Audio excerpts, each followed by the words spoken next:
Belo Horizonte, 15 de março de 2008. Marina Santos ainda consegue sentir o cheiro do perfume francês que Lívia borrifou naquela manhã. Era Chanel no 5, o mesmo que a mãe dela usava nos dias especiais.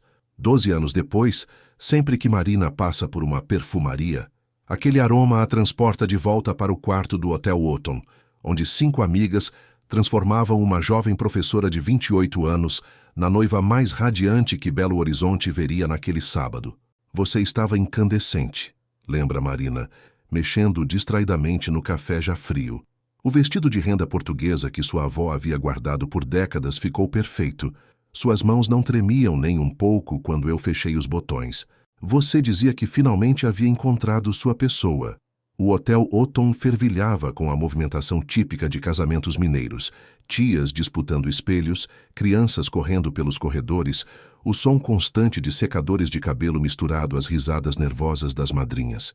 Lívia Andrade olhava pela janela do 10º andar, observando o movimento da Avenida Afonso Pena.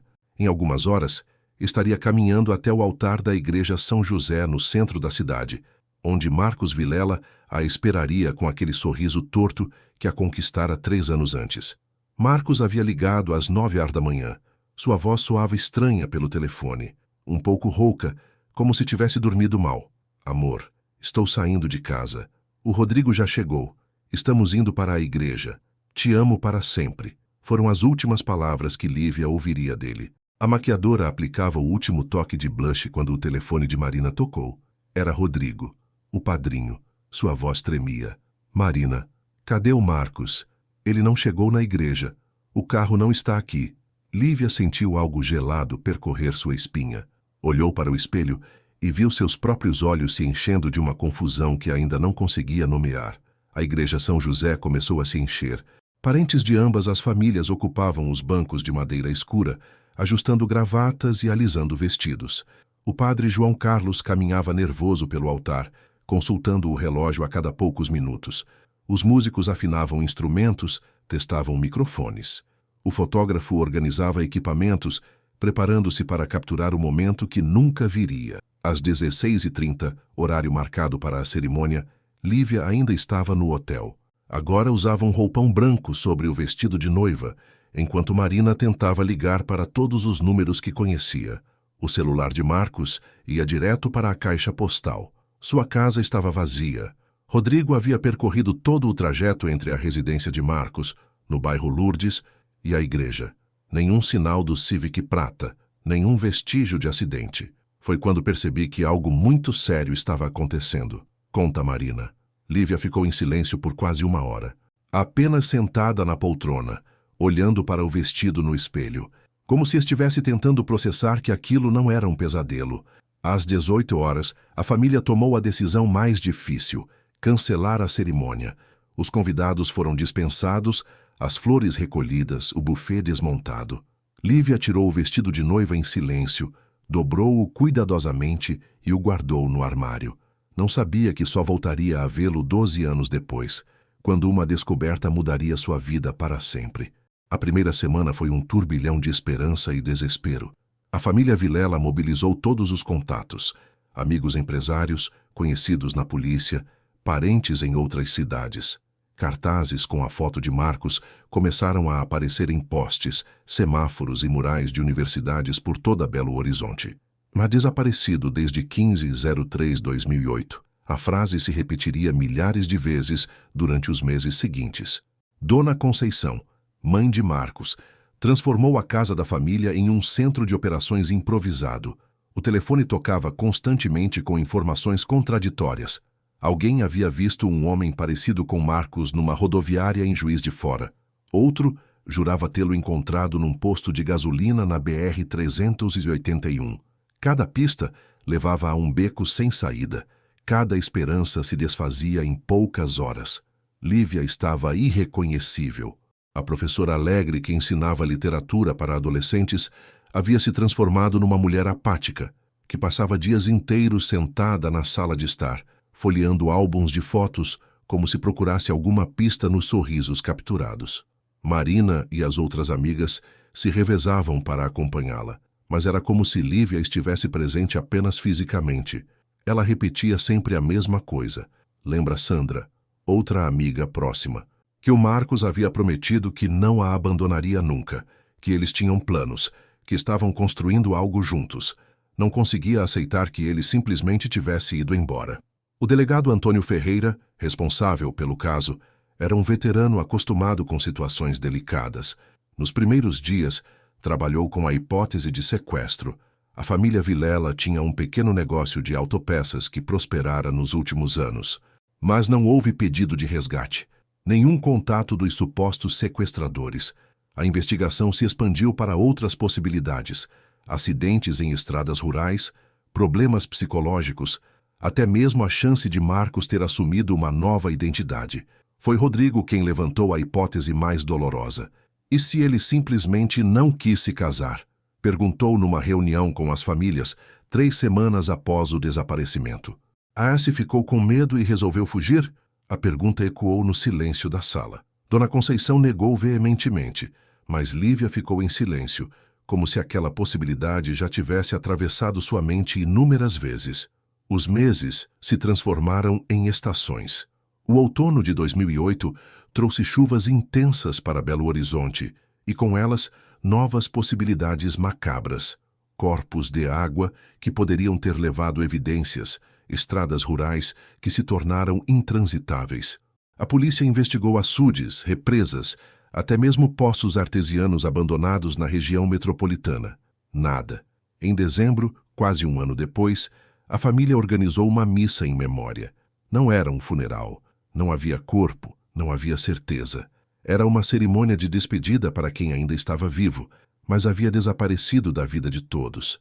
Lívia compareceu vestida de preto, carregando uma foto de Marcos na mão. Foi a última vez que muitos a viram em Belo Horizonte. No início de 2009, Lívia tomou uma decisão que surpreendeu a todos. Mudou-se para São Paulo. Conseguiu uma transferência para uma escola estadual na Zona Oeste e alugou um apartamento pequeno em Pinheiros. Preciso recomeçar, disse para Marina na despedida. Aqui, cada esquina me lembra dele. Não consigo seguir em frente. Marina a abraçou no aeroporto, sabendo que algo havia se partido definitivamente na vida da amiga. Prometeu que me ligaria toda semana. Nas primeiras ligou mesmo. Depois foram quinzenais, mensais, até que pararam. Eu respeitei. Sabia que ela estava tentando se curar do jeito dela. Em São Paulo, Lívia se reinventou. Voltou a estudar, fez uma pós-graduação em psicopedagogia, começou a trabalhar com crianças com dificuldades de aprendizagem. Construiu uma nova rotina, fez novos amigos, até mesmo namorou algumas vezes. Mas sempre que alguém perguntava sobre seu passado, sobre família, sobre Minas Gerais, ela mudava de assunto. Era como se Lívia Andrade tivesse começado a existir apenas em 2009. O tempo, que deveria curar, apenas adormeceu a dor, mas algumas feridas nunca cicatrizam completamente. Apenas esperam o momento certo para voltar à superfície. São Paulo, 23 de julho de 2020. A pandemia havia transformado a rotina de Lívia numa sequência previsível de aulas online, compras esporádicas no mercado e longas tardes assistindo televisão. Aos 40 anos, ela havia construído uma vida estável, mas solitária. O apartamento em Pinheiros era organizado, funcional, com poucos vestígios de seu passado mineiro, apenas algumas fotos da família e um pequeno crucifixo que pertencera à sua avó. Naquela quinta-feira chuvosa, Lívia havia terminado suas aulas remotas mais cedo e decidiu relaxar no sofá. A TV estava sintonizada na Globo, exibindo um programa especial sobre pessoas desaparecidas e identificação de vítimas em hospitais públicos. Era o tipo de conteúdo que normalmente a fazia trocar de canal. 12 anos depois, ainda evitava qualquer coisa que pudesse remexer memórias enterradas, mas algo a fez permanecer. Talvez fosse a voz calma da apresentadora ou a forma respeitosa como tratava cada caso. O programa se chamava Encontrar e mostrava o trabalho de assistentes sociais e médicos legistas que tentavam identificar pessoas internadas há anos, sem documentos, vítimas de acidentes ou portadoras de transtornos mentais que impossibilitavam a comunicação. Nosso próximo caso vem de Brasília, anunciou a apresentadora. Está no hospital de base. Está internado há mais de uma década um homem que foi encontrado desorientado após um acidente na BR-040, em 2009. Ele responde pelo nome de Senhor Vilela, mas não consegue se lembrar de detalhes sobre sua identidade ou origem. Lívia sentiu algo estranho no estômago quando ouviu o sobrenome. Vilela era comum, pensou. Não podia ser. A câmera focalizou um homem de aproximadamente 45 anos, cabelos grisalhos, usando uma camiseta azul hospitalar. Estava sentado numa cadeira de rodas no jardim do hospital, olhando distraidamente para algumas flores. O rosto era mais magro, marcado por mais de uma década de incertezas, mas os olhos... Lívia deixou cair o controle remoto. Eram os mesmos olhos castanhos que a olharam pela última vez numa manhã de março de 2008. A mesma covinha no queixo que ela costumava beijar antes de dormir. As mesmas mãos que seguraram as dela quando planejavam o futuro numa casa em Belo Horizonte. Já não pode ser, murmurou, levantando-se bruscamente do sofá. Não pode ser ele. A reportagem continuava. Uma médica explicava que o paciente havia chegado ao hospital em estado de confusão mental severa, com ferimentos na cabeça compatíveis com um acidente automobilístico. Não portava documentos. Não lembrava seu nome completo. Apenas respondia quando chamado de Senhor Vilela. Com o tempo, recuperou algumas funções motoras e cognitivas, mas a memória sobre sua vida anterior permanecia fragmentada. Ele tem momentos de lucidez, explicava a doutora Patrícia Mendes, neuropsiquiatra responsável pelo caso. Às vezes, menciona uma cidade em Minas Gerais, fala sobre uma mulher de vestido branco, mas não consegue formar uma narrativa coerente. É como se sua mente tivesse criado uma barreira de proteção contra memórias traumáticas. Lívia sentou-se no chão da sala, com as mãos tremendo. 12 anos. 12 anos procurando respostas, construindo teorias, imaginando cenários. E Marcos estava vivo, internado num hospital a 1000 quilômetros de distância, sem saber quem era. Pegou o celular e ligou para o número que aparecia na tela. A primeira ligação deu ocupado. A segunda também. Na terceira tentativa, uma recepcionista a atendeu. Hospital de base, setor de psiquiatria. Por favor. A voz de Lívia saía trêmula. Eu vi na televisão sobre um paciente, o senhor Vilela. Eu preciso falar com alguém responsável. Um momento. Vou transferir para a assistente social. Foram os 3 minutos mais longos da vida de Lívia. Quando Carla Rodrigues, assistente social do hospital, atendeu, as palavras saíram atropeladas. Meu nome é Lívia Andrade. Eu morava em Belo Horizonte. Em 2008, meu noivo desapareceu no dia do nosso casamento. O nome dele é Marcos Vilela. Eu acabei de ver ele na televisão. Houve uma pausa do outro lado da linha. Senhora Lívia, a senhora poderia vir até Brasília? Precisamos confirmar algumas informações. Se realmente for a pessoa que conhece, isso pode mudar a vida dele. Lívia olhou pela janela.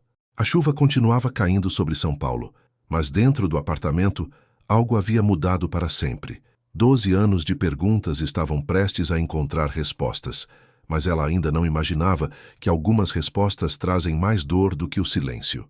Brasília, 26 de julho de 2020. O voo de São Paulo para Brasília durou apenas 2 horas. Mas para Lívia pareceu uma eternidade. Carregava na bolsa uma pasta com fotos antigas, documentos de Marcos, até mesmo a aliança de noivado, que nunca havia conseguido jogar fora. A assistente social havia pedido qualquer coisa que pudesse ajudar a confirmar a identidade e, quem sabe, despertar memórias adormecidas. Carla a recebeu no saguão do hospital de base. Era uma mulher de meia idade, com um sorriso gentil que não conseguia esconder a gravidade da situação. Antes de encontrá-lo, preciso explicar algumas coisas, disse, conduzindo Lívia para uma sala reservada. O Marcos, se for realmente ele, não é mais a pessoa que você conheceu. 12 anos de amnésia, medicamentos, institucionalização, isso muda uma pessoa profundamente. Carla abriu o prontuário médico. Ele foi encontrado numa área de mata próxima à rodovia, em abril de 2009, quase um mês após o seu casamento. O carro havia capotado numa curva. Provavelmente ficou inconsciente por dias, antes de conseguir sair do veículo e procurar ajuda. Quando chegou ao hospital, tinha traumatismo craniano severo e não lembrava de nada. Lívia absorvia cada palavra como quem monta um quebra-cabeças doloroso. Mas por que ninguém o procurou? Por que não apareceu nas buscas? A área onde foi encontrado fica a quase 200 quilômetros de Belo Horizonte. É uma região rural, pouco movimentada. O carro deve ter saído da pista e ficado escondido pela vegetação. Quando ele chegou aqui, estava desnutrido, confuso. Disseram que falava sobre um casamento, sobre uma mulher chamada Lívia, mas os médicos interpretaram como delírios. As peças começavam a se encaixar, mas cada resposta trazia novas perguntas. Por que Marcos estava naquela estrada? Para onde ia? Por que não ligou para avisar que não conseguiria chegar ao casamento? Está pronto para vê-lo? Perguntou Carla, levantando-se da cadeira. O corredor do hospital cheirava a desinfetante e flores murchas. Lívia seguiu a assistente social com o coração disparado, ensaiando mentalmente o que diria, como reagiria. 12 anos de conversas imaginárias, de cenários criados em sonhos, de perguntas que gritava para o vazio. Tudo se concentrava naqueles poucos metros até a porta do quarto. Marcos estava sentado numa poltrona próxima à janela, folheando distraidamente uma revista. Quando Carla e Lívia entraram, ele ergueu os olhos com curiosidade educada, a mesma expressão que usaria com qualquer visita desconhecida. Marcos, disse Carla suavemente, esta é a Lívia. Ela veio de São Paulo para conhecê-lo. Ele a observou por alguns segundos, como se tentasse localizar alguma memória. Lívia ficou imóvel na porta, sentindo lágrimas que não conseguia controlar. Era ele, mais magro, com cabelos grisalhos, rugas ao redor dos olhos. Mas era definitivamente Marcos, o homem que deveria ter sido seu marido, o pai dos filhos que nunca tiveram, o companheiro da vida que planejaram juntos. Olá, disse ele, com um sorriso cortês. Prazer em conhecê-la. As palavras atingiram Lívia como um soco. Prazer em conhecê-la, como se fossem estranhos. Carla fez um sinal para que ela se aproximasse. Marcos, a Lívia trouxe algumas fotos antigas. Podemos ver juntos? Lívia sentou-se numa cadeira ao lado dele, tentando controlar a voz. Abriu a pasta e retirou uma foto do casal na Lagoa da Pampulha, em 2007. Marcos pegou a imagem com cuidado. Estudou os rostos com concentração. Este sou eu? Perguntou, apontando para o homem mais jovem na foto. Sim, murmurou Lívia. Nós estávamos namorando há 2 anos. Você havia acabado de me pedir em casamento. Marcos continuou olhando a foto, como se tentasse forçar uma lembrança. Você é muito bonita, disse, devolvendo a imagem. Parece que éramos felizes. Eram. A palavra ecoou na mente de Lívia. Tempo pretérito imperfeito. Como se a felicidade fosse apenas uma condição temporária, uma fase que havia passado. Passaram mais de 1 hora juntos. Lívia mostrou outras fotos. Contou histórias de momentos que haviam compartilhado. Tentou despertar qualquer centelha de reconhecimento. Houve instantes em que Marcos parecia prestes a lembrar. Uma expressão confusa no rosto. Uma pausa mais longa ao olhar uma imagem. Mas nada concreto. Nada que indicasse que 12 anos de amnésia estavam sendo rompidos. Quando Carla indicou que era hora de encerrar a visita, Marcos se levantou educadamente. Foi muito bom conhecê-la, Lívia. Espero que possamos nos ver novamente. Estendeu a mão para cumprimentá-la, como faria com qualquer conhecido casual.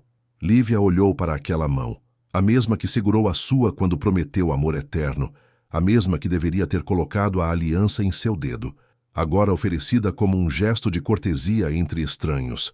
No corredor, Carla explicou as opções. Marcos poderia ser transferido para um hospital em Belo Horizonte, mais próximo da família. Poderia até mesmo receber alta, desde que tivesse acompanhamento adequado. Mas você precisa entender, alertou. Talvez ele nunca recupere as memórias. Essa pode ser a nova realidade dele. 3 meses depois, Lívia havia se mudado de volta para Belo Horizonte. Conseguiu uma licença da escola em São Paulo e alugou um apartamento pequeno na Savassi, próximo ao hospital, onde Marcos fazia acompanhamento neurológico. Não era bem uma decisão racional. Era mais como se uma força invisível a puxasse de volta para casa, para cuidar de quem já não se lembrava de ter sido sua pessoa mais importante. As visitas se tornaram uma rotina. terças e quintas-feiras. Às 15, Lívia chegava ao consultório da doutora Helena Carvalho, neuropsiquiatra que acompanhava Marcos desde sua transferência para Belo Horizonte. Ele sempre a cumprimentava com educação, como se fosse a primeira vez que se viam. Mas aos poucos, uma familiaridade estranha começou a se formar. "Você tem um perfume diferente hoje", comentou Marcos numa tarde de outubro, quando ela chegou para a sessão de terapia ocupacional. Era a primeira vez que ele fazia uma observação pessoal sobre ela. "É o mesmo de sempre", mentiu Lívia. Na verdade, havia voltado a usar Chanel no 5, o mesmo perfume do dia do casamento, numa tentativa desesperada de despertar alguma memória olfativa. Marcos a observou com atenção. "Cheira a festa, a algo especial." O coração de Lívia disparou. Era um fragmento, uma centelha, mas era alguma coisa. A doutora Helena havia explicado que a recuperação de memórias traumáticas era imprevisível. Às vezes, um cheiro, uma música, uma sensação física podem abrir canais que a terapia tradicional não consegue alcançar. Mas também é possível que o cérebro dele tenha criado bloqueios permanentes para se proteger de lembranças dolorosas. Durante esses meses, Lívia descobriu detalhes que reconstruíam as peças do quebra-cabeças. Através dos registros da polícia rodoviária, soube que Marcos havia sido visto numa lanchonete da BR-040 na madrugada de 15 de março de 2008. A atendente lembrava dele porque parecia nervoso, agitado, ficou horas tomando café e falando ao telefone. As ligações foram rastreadas, todas para o mesmo número, que pertencia a um advogado em Brasília. O advogado, Dr. Renato Campos, havia morrido em 2015, mas sua secretária guardava os arquivos antigos. Marcos havia procurado orientação jurídica sobre uma dívida deixada pelo pai, que havia falecido em 2007. Era uma quantia significativa, relacionada a um empréstimo bancário que estava sendo cobrado judicialmente. Marcos descobrira na véspera do casamento que poderia perder a loja de autopeças da família se não resolvesse a situação imediatamente. Ele disse que não queria arrastar a esposa para uma vida de dívidas, recordava a secretária numa conversa telefônica com Lívia. Parecia desesperado. Falava que precisava resolver tudo antes do casamento, mas que talvez fosse melhor cancelar tudo. Lívia compreendeu, finalmente, o que havia acontecido. Marcos não fugiu por medo do casamento, fugiu por amor. Tentou resolver sozinho um problema que poderia destruir o futuro que planejaram juntos. No caminho de volta de Brasília, provavelmente cansado e emocionalmente abalado, perdeu o controle do carro numa curva. Uma tarde de novembro, durante uma sessão de fisioterapia, Marcos pegou um violão que estava encostado na parede da sala. Começou a tocar uma melodia simples, quase infantil. Lívia reconheceu imediatamente Canção da América, de Milton Nascimento, a música que ele tocava para ela nas tardes preguiçosas de domingo. "Você conhece essa música?" perguntou, ainda tocando. "Conheço", respondeu Lívia, com a voz embargada. "Você costumava tocá-la para mim." Marcos parou de tocar e a olhou fixamente. Por um momento, seus olhos pareceram diferentes, menos vazios, mais presentes. "Eu sinto como se você já fizesse parte da minha vida há muito tempo, mesmo sem lembrar." Foi nesse momento que Lívia entendeu algo fundamental. Talvez a memória não fosse apenas sobre fatos e datas. Talvez existisse uma memória mais profunda, guardada no coração, nas mãos, no jeito de olhar. Marcos não lembrava dela, mas seu corpo ainda a reconhecia. Eles começaram a se encontrar fora do hospital. Caminhadas no parque municipal, cafés na Savassi, visitas ao mercado central, redescobriram Belo Horizonte juntos, como se fossem dois estranhos que se conheciam pela primeira vez, mas com uma familiaridade inexplicável. Numa tarde de dezembro, sentados no banco de uma praça em Santa Efigênia, Marcos segurou a mão de Lívia pela primeira vez em 12 anos. "Eu não sei quem eu era antes", disse olhando para o movimento da rua, "mas sei quem eu quero ser agora, e quero ser com você." Lívia chorou. Não era o Marcos de 2008, não eram os mesmos planos, não era a mesma vida, mas era algo novo, construído sobre os escombros do que um dia foi. Era um recomeço baseado não em memórias compartilhadas, mas em escolhas conscientes. 6 meses depois, Numa cerimônia simples no cartório do bairro Funcionários, Lívia Andrade e Marcos Vilela se casaram. Ela usou um vestido azul claro, nada de branco, nada que remetesse ao passado. Foram apenas eles, duas testemunhas e um juiz que não sabia da história extraordinária por trás daquele momento. Na saída, Marcos parou na porta do cartório e olhou para a aliança no dedo. Sabe que é estranho, disse. Sinto que já fiz isso antes. Não lembro onde nem quando, mas meu coração conhece esse sentimento. Lívia sorriu, entrelaçando os dedos nos dele. Algumas histórias não têm final feliz no sentido tradicional, mas às vezes, quando o destino quebra todas as regras, sobra espaço para algo ainda mais raro, uma segunda primeira chance. Marina, que veio de São Paulo para ser testemunha, resumiu tudo na sua fala durante o almoço. Vocês se perderam para se encontrarem de novo. E desta vez, foi uma escolha livre de medo. Enquanto caminhavam pela rua da Bahia, de mãos dadas, Lívia pensou nas palavras que um dia ouviu num programa de televisão. Alguns desaparecem do mundo, outros de si mesmos, e às vezes o reencontro acontece só quando o coração insiste em lembrar. O coração de Marcos nunca havia esquecido, apenas aguardou o momento certo para lembrar que o amor, às vezes, é mais forte que a memória.